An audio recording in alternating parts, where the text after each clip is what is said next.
Good morning students, how are you all? So in the last video I explained you question number 6, 7 and 8. ठीक है, hope you all have copied which I have sent you the PDF. Okay. Now today we will start with the problem sums, that is question number 9. Open your practice book, see the question and we will start solving here. Okay. Now the first question. If one Xerox copy cost 1 rupees and 50 paisa, then what is the cost of 20 such copies? अब देखो, जब भी 1 rupee and 50 पैसा ऐसा बोला जाता है, उसको अपन कैसे लिखेंगे? 1.50, बिकॉज आफ्टर पॉइंट पैसा विल, और पॉइंट के आगे इस तरफ होते हैं रुपीज. ठीक है, तो अगर 1 रुपी 50 पैसा बोला जाता है तो उसको अपन लिखेंगे 1.50.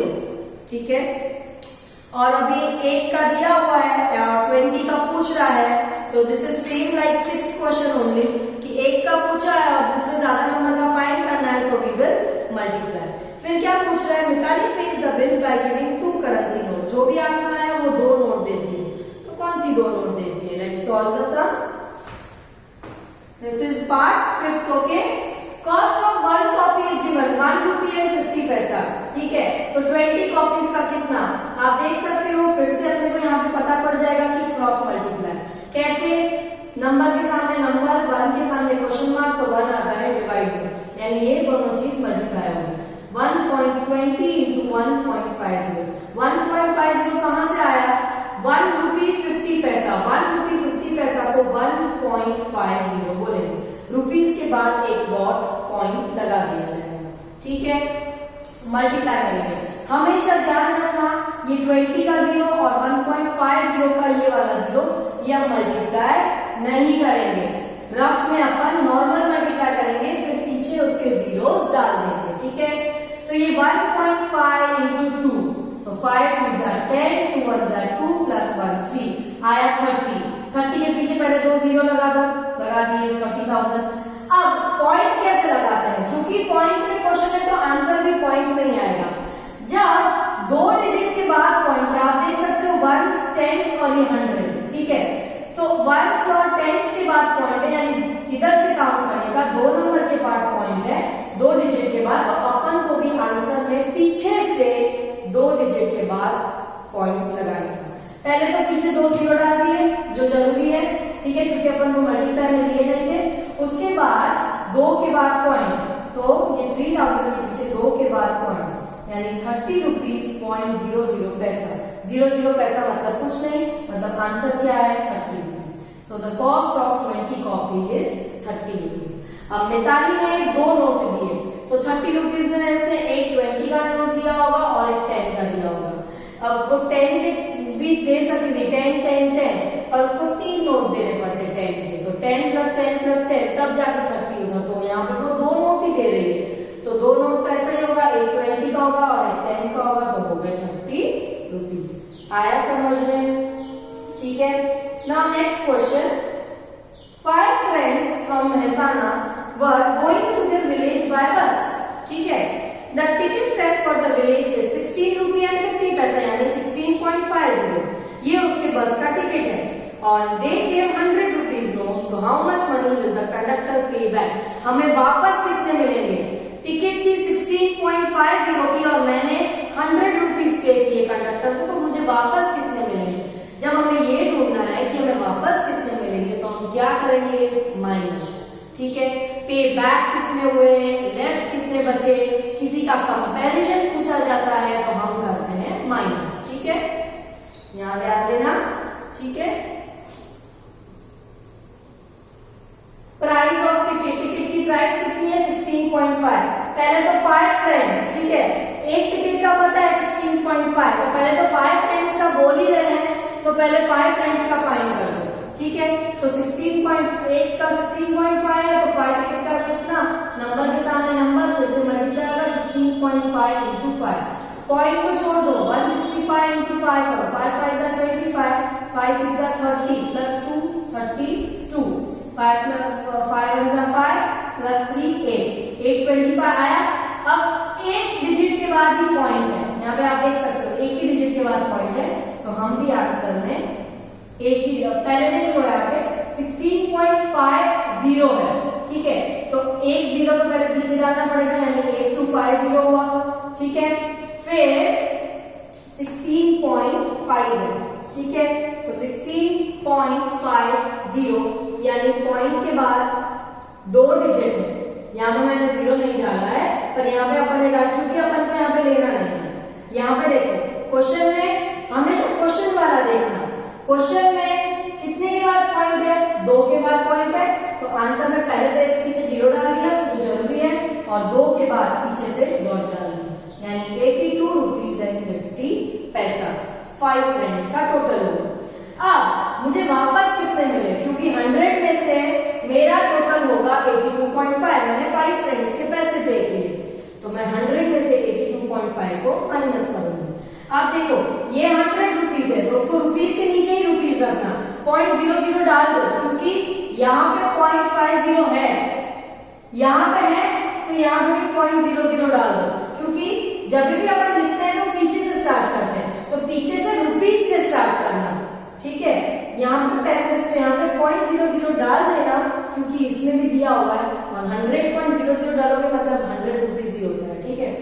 ये हम इसको माइनस करेंगे, 0 माइनस 0 0, ठीक है, 0 में से 5 नहीं जा सकता, इसका 10, इसका 9, इसका 9, लास्ट 1 से बोरो किया, 1 का हो गया 0, सबको माइनस करेंगे तो आंसर आएगा 17.50। हमेशा याद रखना कि जब भी रुपीज हमारे पास 100 थे और ये मेरे 82 रुपीज है, तो रुपीज के नीचे रुपीज रखना, उसको पीछे से लिखना रुपीज को, बाकी यहाँ पे मेरे पास 100 पे कोई पैसा नहीं दिया हुआ था, यानी उसका 00 डाल दो, और यहाँ पे 5.50 डाल दो। आया समझ में, ठीक है। तो पहले हमने 5 फ्रेंड्स का फाइंड किया। हम हमेशा पहले मल्टीप्लाई में 0 नहीं लेंगे, पहले मल्टीप्लाई करके देख लेने का 0 डालना है पीछे, वो डाल दो। फिर क्वेश्चन में चेक करने का कि 2 कहाँ कितने डिजिट के बाद डॉट डालना है, कहाँ पॉइंट आ रहा है, वहां पीछे से हम भी वो 0 डालने के बाद 0 डालने के बाद ही पॉइंट लगेगा, याद रखना। आप पॉइंट डालने के बाद 0 डालोगे तो आंसर रॉन्ग हो जाएगा। तो आपने 0 डाला पहले, तो क्योंकि वो अपन ने मल्टीप्लाई में लिया नहीं है, वो करना तो है मल्टीप्लाई, 0 डाला, उसके बाद पीछे से चेक कर लेंगे कि कितने बाद पॉइंट है, 2 के बाद पॉइंट है, तो 2 के बाद डॉट डाल देंगे, तो अपने को पता पड़ जाएगा कितने रुपीस कितने पैसे। आई बात समझ में। फिर कितने लेफ्ट हो रहे हैं, कितने वापस मिल रहे हैं, कितने खराब हो गए, जब हमारे पैसे चले जाते हैं या कितने वापस मिल रहे हैं, किस 2 जगहों की कंपैरिजन होती है, तो हमेशा क्या होगा, माइनस, ठीक है। चलिए थर्ड सम पे जाएंगे। The 2 chalk box are used up in a school every day. If one chalk box is rupees 10 rupee and 50 paisa, then how many rupees were used from Monday to Saturday? सबसे पहले तो आप देख सकते हो कि 1 chalk box की price दी हुई है और मेरे को 2 chalk box का फाइंड करना है, और नीचे मंडे टू सैटरडे उसके बाद फाइंड करना है। मंडे टू सैटरडे यानी 6 डेज, ठीक है। तो मुझे ये मंडे टू सैटरडे का मतलब समझ लो 6 डेज से ही मल्टीप्लाई करना है, और ऊपर 2 chalk box से यानी 2 से भी मल्टीप्लाई करना है। तो हम क्या करेंगे, देखो पहले तो 1 डे में 2 chalk box हो रहे हैं, तो 6 डेज में कितना, तो पहले 6 into 2 कर दो 12। पहले chalk box और कितने डेज मुझे चाहिए वो मैंने मल्टीप्लाई कर दिया, क्योंकि पहले मुझे 2 से मल्टीप्लाई करना पड़ेगा, फिर आंसर आएगा, फिर 6 से करना पड़ेगा। सो डायरेक्टली हम 6 into 2 सीधा 12 से ही मल्टीप्लाई करेंगे, तो अपना आंसर तुरंत आ जाएगा, ठीक है। तो अगर एक दिन में 2 chalk box हो रहे हैं, तो डे के नीचे डे 6 डेज में कितने, 2 into 6, आप देख सकते हो 12। अब एक chalk box की प्राइस है 10 रुपये 50 पैसा, यानी 10.50, तो 12 बॉक्स, यहाँ पे अपन को बॉक्स मिल गए, कितने हुए 12 बॉक्स में कितना, 10.5 into 12, तो ये 0 को पहले हटा दो, 0 नहीं करेंगे, 105 into 12 मल्टीप्लाई करेंगे, 5 2 जा 10, 2 0 जा 0, 0 plus 1 1, 2 1 जा 2, फिर 1 से मल्टीप्लाई तीनों को करेंगे, 5 1 जा 5, 1 0 जा 0, 1 1 जा 1, सबको प्लस किया, आंसर आया 1260।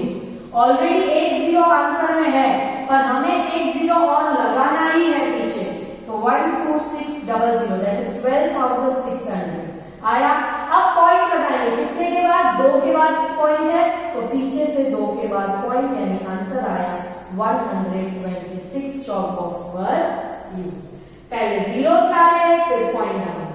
इसमें सिर्फ यही न्यू थिंग थी कि पहले टू जॉब वर्क्स का बोल रहे थे और फिर नीचे टोटल डेज का बोल रहे थे। तो पहले अपने पास कितने बॉक्स हैं वो अपन ने कैलकुलेट कर दिया, 6 × 2 12 कर दिया, फिर एक साथ 12 से मल्टीप्लाई कर दिया। आया समझ में? अब number 4, Preeti has 4 notes of 20 rupee and 8 coins of 50 paisa. तो how much total money does she have? ठीक है, अब मेरे पास 4 नोट किसकी है? 20 रुपीस की। तो 20 × 4, जैसे अपन ने 7 और 8 क्वेश्चन में मैंने करवाया था, जितने नोट्स हैं और जितने नंबर उसके हैं उससे उसको मल्टीप्लाई कर दो। तो 20 × 4 80 रुपीस। फिर क्या है? 8 कॉइन्स ऑफ 50 पैसा। 50 पैसा को अपन 50 नहीं मल्टीप्लाई करेंगे, पैसा है मतलब वो 0.5 है। हमेशा पैसे की वैल्यू पॉइंट में होती है, ठीक है? मतलब 50 पैसा है तो मैं उसको 50 से मल्टीप्लाई नहीं कर सकती हूँ।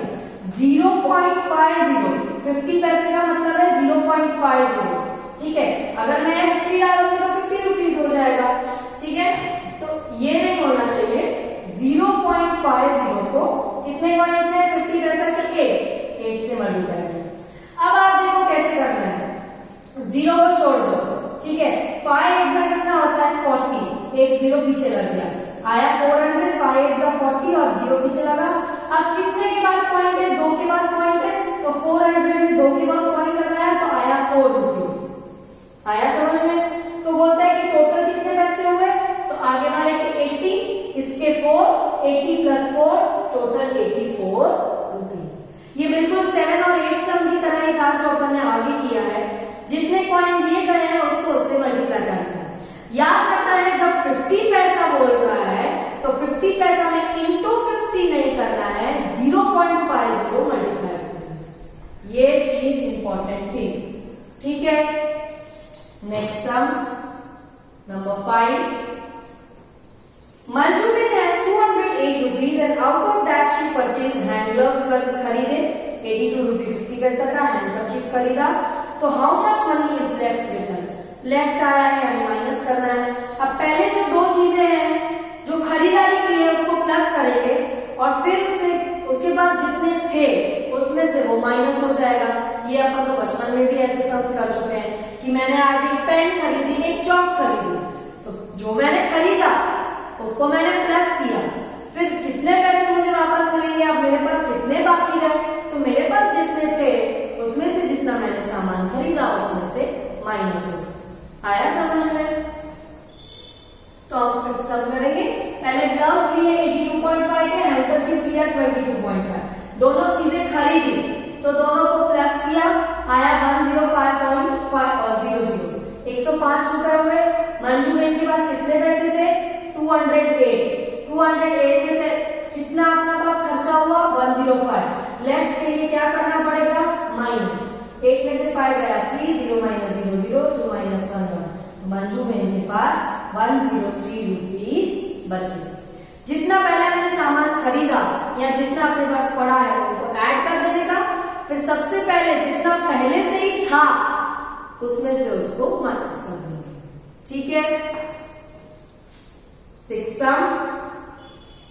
अब ये भी सेम है, मैंने कोई भी सम आपके होमवर्क के लिए कभी प्रॉब्लम सम्स नहीं रखा है, so I will do all the 10 sums, ठीक है?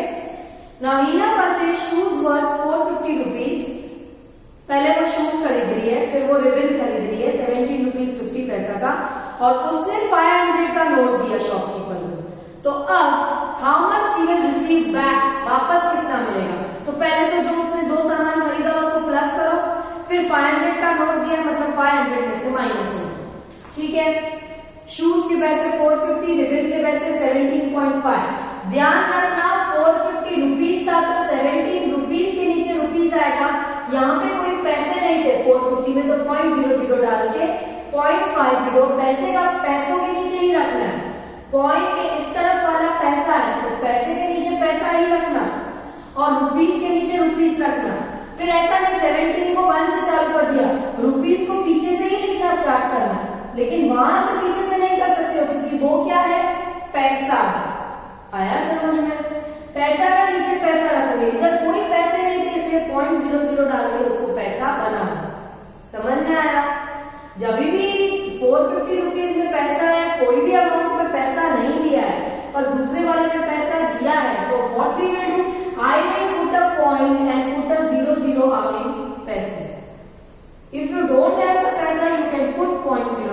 The meaning is same because zero doesn't have the value. Okay, यहाँ पे प्लस किया तो आया 467.50। प्लस करने के बाद उसने शॉपकीपर को कौन सा नोट दिया, 500 का। वापस कितने मिलने चाहिए उसके लिए हमें माइनस करना पड़ेगा। 500 में से अपन ये माइनस करेंगे। वापस ध्यान रखना 500 में कोई पैसा नहीं है पर अपने पास पैसा है तो 500.00 पहले ही डाल दो, उसके नीचे पैसे के नीचे पैसा रख दो, फिर पीछे से स्टार्ट करो 467 को लिख दो। आया समझ में? यहाँ पे माइनस करेंगे, 0 का हो गया 10, वापस 0 का 9, वापस 0 का 9, लास्ट वाले से बोरो लिया है तो 5 का हो गया 4। ठीक है, ये सारे ऊपर कटिंग का नंबर, आंसर आएगा 32.50, यानी इतने पैसे उसके पास बचे। आया समझ में? उसको वापस 32.5 वापस मिलेंगे, शॉपकीपर उसको इतने पैसे वापस देगा। So the shopkeeper first what we are doing, first the things we have purchased, we will add that things, and then what amount we have or what we have given to the shopkeeper, we will subtract it, because what they are asking how much I will get back, how much I will left, इन सब में क्या होता है, minus. Okay, किसी की comparison होगी तो भी माइनस होगी, आगे ऐसे सम्स आएंगे। Now we will move towards 7 sum। ठीक है, 40 saplings है, कॉस्टिंग 10 रुपीज 50 पैसा ईच, यानी 10 रुपीज 50 पैसा ईच, यानी ये 1 सैपलिंग का प्राइस है और 40 सैपलिंग का मुझे फाइंड करना है। और and the rent to bring them in school was 20 rupees, school में लाने के लिए 20 रुपीज का रेंट लगा, because they must have brought in some van और सम छकड़ा। Okay, so that is 20 rupees. हमें टोटल एक्सपेंस फाइंड करना है। Now how we will find total expense? पहले तो 1 चीज का प्राइस दिया हुआ है and I am asked to find 40 saplings। I have 40 saplings, so I will find out 40 saplings। बोला हो कि नहीं बोला हो, हमारे पास एक का प्राइस है और 40 नंबर के saplings हैं, तो पहले 40 से मल्टीप्लाई करते हैं। ठीक है, 1 sapling का प्राइस है और 40 का फाइंड करना है, मल्टीप्लाई नंबर के सामने सम नंबर, 1 के सामने क्या है, क्वेश्चन मार्क, तो हो जाएगा डिवाइड में, तो 10.5 into 40, ये 0 और ये 0 को भूल जाओ, बाद में लगाएंगे। मल्टीप्लाई क्या करेंगे, 105 into 4, आंसर आया 420। 420 के पीछे पहले 2 0 लगाओ तो आया 42,000। कितने बाद पॉइंट लगाएंगे, 2 के बाद, पीछे से 2 के बाद, आंसर क्या आया 420। 0 पैसा का मतलब नहीं है। ठीक है, उसमें रेंट भी ऐड कर देंगे क्योंकि हमें टोटल एक्सपेंस फाइंड करना है, टोटल खर्चा कितना हुआ। So what we will do, we will add that rent of 20 rupees also. So I got 420 rupees, after that plus 20, so I have 440 rupees. Whatever price of 1 is given and I have how many things I will multiply with that number. फिर देखेंगे कि वो back पूछ रहा है, left पूछ रहा है तो उसमें से माइनस होगा, या टोटल पूछ रहा है तो और भी चीज कुछ दी हुई है तो उसमें वो ऐड हो जाएगा। समझ में आया? 8th sum। Now Praveen saved 458 rupees and 50 paisa in a piggy bank. Praveen ने इतना सेव किया and Mitali saved 54 rupees and 50 paisa. Now total sum there and who has saved more? किसने ज्यादा सेव किए? अब यहाँ पे आ गई कंपैरिजन। ठीक है, वो तो हमें दिख ही रहा है कि किसने ज्यादा सेव किया। वो उसका प्रवीण का है 458 और मिताली का है 541। 5 की लाइन ही बड़ी है तो मिताली ने ज्यादा सेव किया, पर हाउ मच, कितना, उसके लिए अपने को माइनस करना ही पड़ेगा। तो सबसे पहले ये प्रवीण की सेविंग, ये मिताली की सेविंग, क्योंकि वो उन दोनों की सेविंग का भी टोटल पूछ रहा है, इसलिए दोनों की सेविंग को पहले ऐड कर देंगे।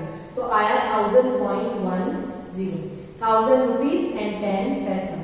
अब कंपैरिजन करेंगे तो कंपैरिजन में वही पुराने वाले जो दो लिए, 541 मिताली का और एक प्रवीण का, तो दोनों को माइनस करोगे, 1 का हो जाएगा 11, 4 का हो जाएगा 3, पर 3 में से 5 वापस नहीं जा सकता तो 3 का हो गया 13 और बाजू वाले से 4 हो गया, 5 का हो गया 4, माइनस करेंगे आएगा 83 रुपीज। और ये तो हमें पता ही है कि मिताली है saved more amount of 83 rupees than Praveen. कितना ज्यादा सेव किया है मिताली ने, 83 रुपीज प्रवीण से ज्यादा सेव किया। इसमें कंपैरिजन थी इसलिए हमने माइनस किया। पहले उसने बोला कि दोनों का टोटल कितना हो रहा है, तो हमने पहले दोनों का टोटल किया। ठीक है, फिर वो कंपैरिजन कितना ज्यादा किया, कंपैरिजन हो रही है तो क्या करेंगे, माइनस करेंगे, दोनों के अमाउंट लिए और उनको माइनस करेंगे। समझ में आया?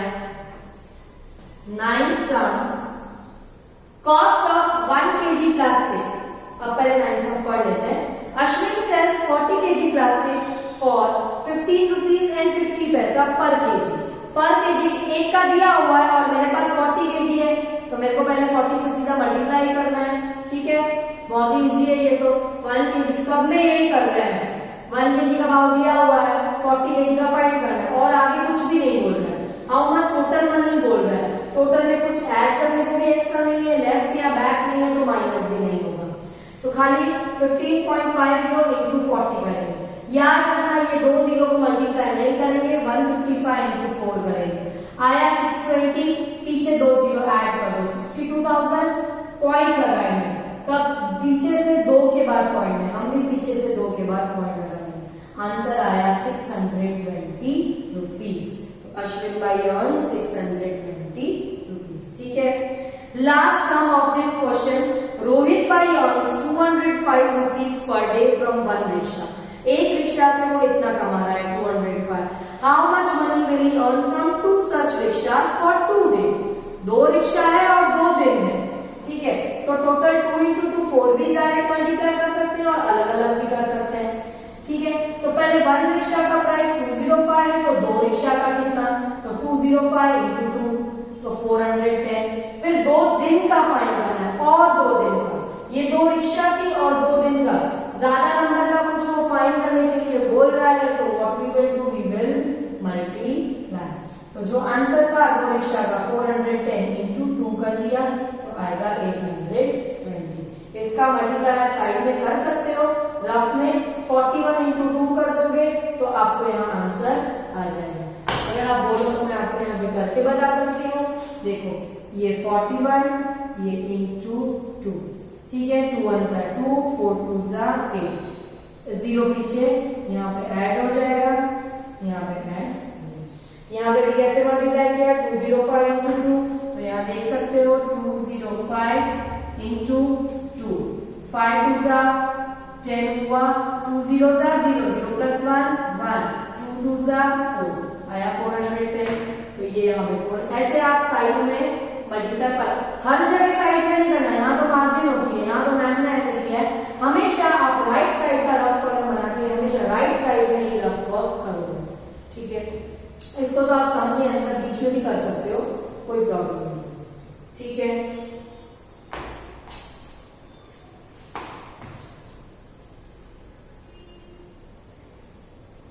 ठीक है, लास्ट का ये 10 सम आपको समझ में आया।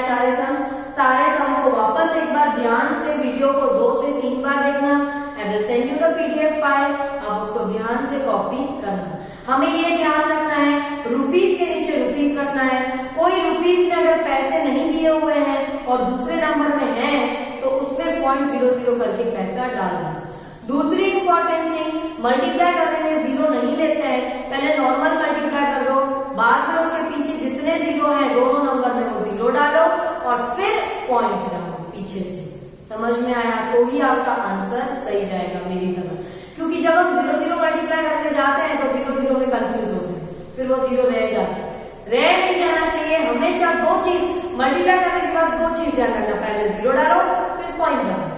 दोनों नहीं है तो अच्छी बात है तो पहले वो डालो। आया बात समझ में? टोटल एक्सपेंस पूछते हैं तो प्लस करोगे, लेफ्ट टू बैक कितने बाकी रहे, कितने बचे, कितने वापस मिलेंगे तो माइनस होगा, कंपैरिजन होगा तो भी माइनस होगा। ये सारे पॉइंट्स आप माइंड में रखना और इस वीडियो को 2-3 बार देखना। नेक्स्ट वीडियो में हम लास्ट क्वेश्चन इस चैप्टर का करेंगे, क्वेश्चन नंबर 10, वो भी प्रॉब्लम सम है।